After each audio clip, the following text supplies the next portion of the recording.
அப்பா பார்த்து என்ன தப்பா பேச என்னடா பண்ண? பட்ராஸ் பாட்னி, நம்மளால அந்த இடத்த விற்க முடியாதுன்னு சொல்லு. அப்படி ஒரு நல்ல மனுஷனுக்கு இப்படி ஒரு புள்ளையா? செல்வம், இப்போ அடுத்து என்ன பண்ண போறீங்க? அது சுடுகாடு நிலம்னு எல்லாருக்கும் நியூஸ் ஸ்ப்ரெட் பண்ணி விட்டுருப்பான்.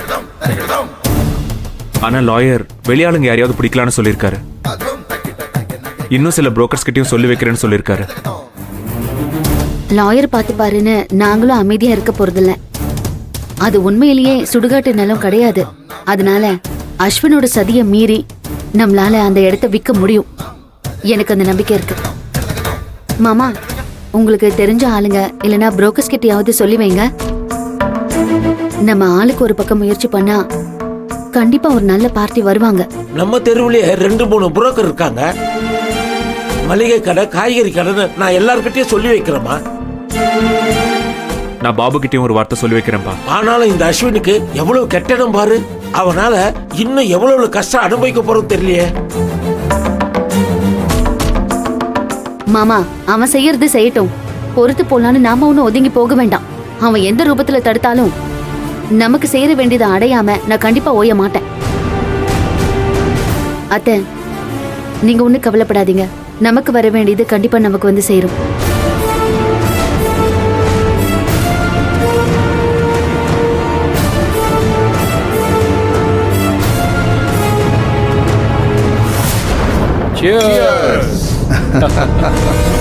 அடிச்சு விடுங்க.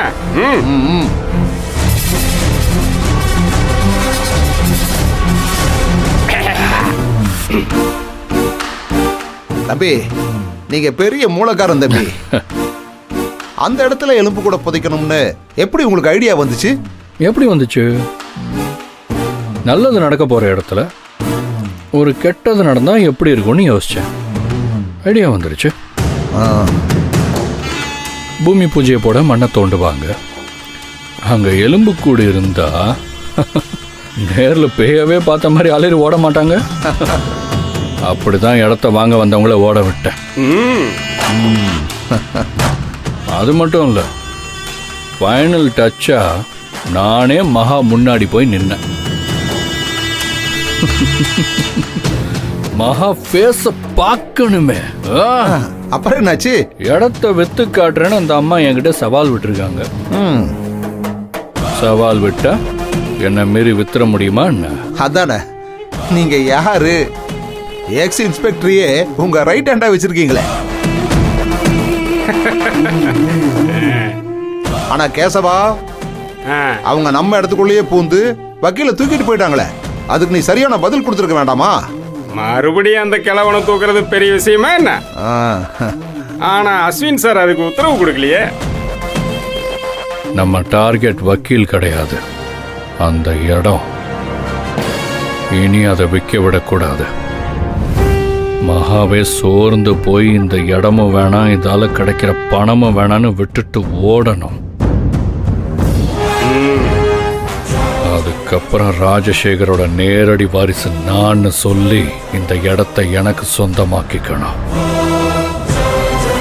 அதனால இப்ப என்னோட கவனம் எல்லாம் அந்த இடத்து மேலேயும் மகாமலையும் மட்டும்தான் இருக்கு. 50 லட்சம் ரூபா கிடைச்சா எனக்கே போட்டியா கார்மெண்ட்ஸ் கம்பெனி ஆரம்பிச்சிருவா. அது ரொம்ப ரிஸ்க். அந்த அளவுக்குலாம் அவளை விட்டுறக்கூடாது. செல்வம், பேப்பர்ல ஒரு இடம் வாடகைக்கு இருக்குன்னு விளம்பரம் கொடுத்திருக்காங்க பாரு. நம்ம கார்மெண்ட்ஸ்க்கு பொருத்தமா இருக்கும்னு நினைக்கிறேன். நீ வேணா பேசி பாரு. சரிப்பா, நம்பர் காட்டுங்க. சொல்றப்பா. 8090 செல்வம் 384. டேய் பாபு, வாடா. எப்படிடா இருக்க? நல்லா இருக்கேன்டா. வா பாபு. வாங்கம்மா. எப்படிமா இருக்கீங்க? நல்லா இருக்கும்பா. சார் உள்ள வாங்க சார்.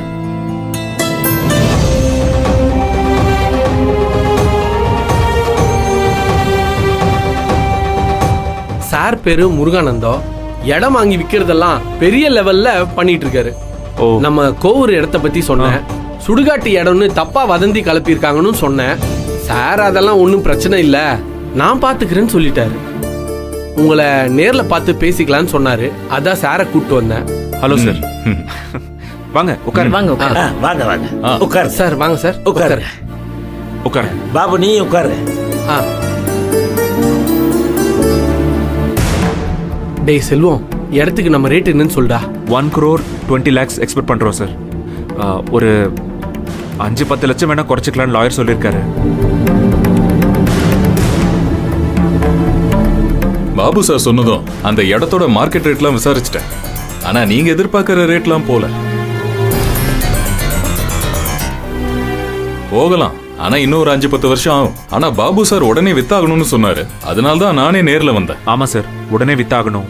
ஓகே சார், ஒரே ரேட்டு, ஸ்பாட் கேஷ் 70 lakhs. இதுக்கு ஓகேனா சொல்லுங்க, நாளைக்கே ரெஜிஸ்ட்ரேஷன் வச்சுக்கலாம். சார் இல்ல சார், நீங்க இவ்ளோ குறைச்சி சொல்வீங்கன்னு நான் எதிர்பார்க்கல சார். பாபு சார், நான் எதையும் ஓப்பனா பேசுறவன். நான் சொன்னதுதான் கரெக்டான ரேட்டு. நீங்க உங்க ஃப்ரெண்டு கிட்ட கேட்டு சொல்லுங்க. அப்புறம் இன்னைக்கு 4-5 டீல் முடிக்கணும். எல்லாம் crores-ல பிசினஸ். பாபு சாருக்காக வந்தேன். சீக்கிரமா ஒரு முடிவை சொல்லுங்க. ஏங்க ஒரு நிமிஷம் வாங்களேன். பாபு ஒரு நிமிஷம்டா. வந்துடுறேன் சார்.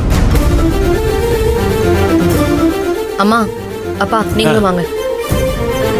இதை வந்துடுறேன்.